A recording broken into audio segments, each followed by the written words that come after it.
تو رسول اللہ صلی اللہ علیہ وسلم اس دنیا سے چلے گئے، شریعت مکمل ہو گئی۔ اماموں کا کام شریعت بنانا نہیں ہے، اماموں کا کام 12 اماموں کا کام شریعت جو رسول اللہ بنا گئے تھے، جو سیرت بنا گئے تھے، اس کو سمجھانا، اس پہ عمل کرانا اور اس کی حفاظت کرنا تھی۔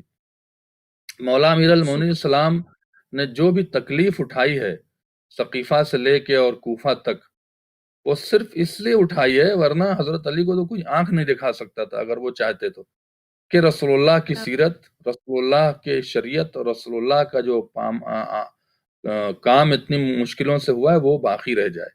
اس لیے جو بھی قربانی دی ہے وہ اسی شریعت اور اسی سیرت رسول اللہ پہ دی ہے، جسے ہم آج کمپرومائز کر رہے ہیں۔ وقت نہیں ملا، دنیا نے انہیں وقت نہیں دیا، اور 25 سال تک وہ جو وقت گزرا ہے وہ میں سمجھتا ہوں کہ تاریخ کا سب سے، عالم انسانیت کا سب سے سیاہ اور سب سے بدقسمت وقت گزرا ہے کہ علم لدنی کا مالک گھر میں اریسٹ ہو جائے، گھر میں پابندیاں لگا دی جائیں، اور جاہل ممبروں پہ بیٹھ کے اور جوہلا گلی کوچے میں گھوم گھوم کے الٹی سیدھی باتیں اور بدعتیں رائج کریں۔ یہی ہوا ہے۔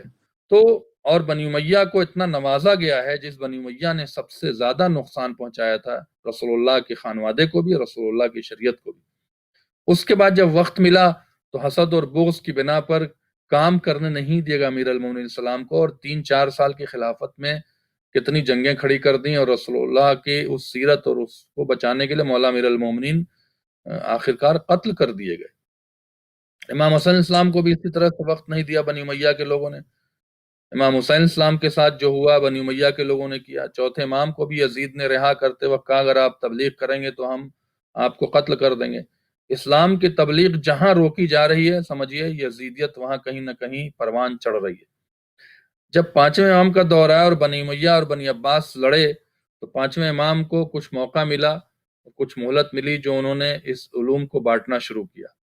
جب 6 امام کا، جسے کہتے ہیں کہ آیا زمانہ، تو آپ کا جسے کہتے ہیں کہ وقت بڑا، دو حکومتیں آپس میں لڑ بھی رہی تھی، دشمن متوجہ نہیں تھا۔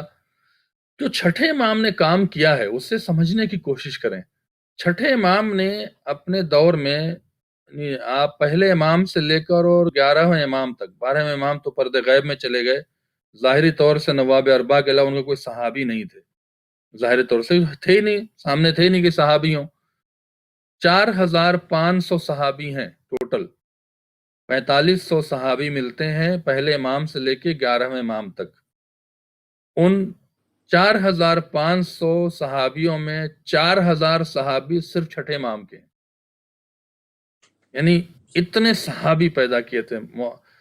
امام نے کیا کام کیا ہے؟ چونکہ وہ جو 40 سال گزرا حضرت علی کے خلاف اور بنی امیہ نے، تو صرف وہ حضرت علی کے خلاف نہیں تھے، انہوں نے ہر وہ کام کیا ہے، روایتوں گڑھنا، حدیثوں کا مخدوش کر دینا، رسول اللہ کی بات لوگوں تک نہ پہنچے۔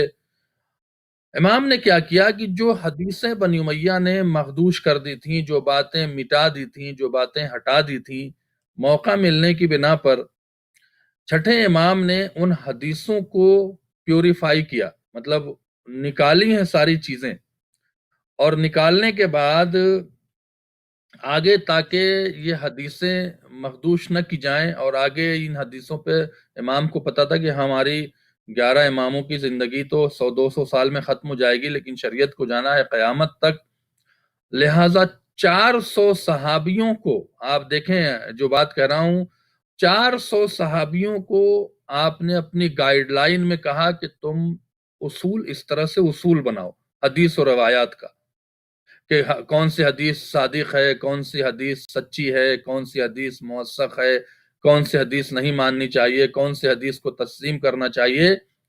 400 لوگوں کو بٹھلا کے 6 امام نے ایک اصول بنایا، اور اسی اصول پر آج مجتہدین چلتے ہیں، جنہیں ہم اصولی کہتے ہیں، اسی بنا پہ اصولی کہتے ہیں۔ یہ مجتہدین کا اصول بنایا ہوا نہیں ہے، 6 امام کا اصول بنایا ہوا ہے۔ 6 امام نے وہ تمام احادیث کو آپ کے سامنے رکھا، اور اسی لیے ہمارے فقہ کو فقہ جعفری کہتے ہیں۔ فقہ جعفری کیوں کہتے ہیں؟ چونکہ فقہ جو ہے وہ حدیث اور روایات، رسول اللہ کے حدیث پر جو عمل ہو رہا ہے نا،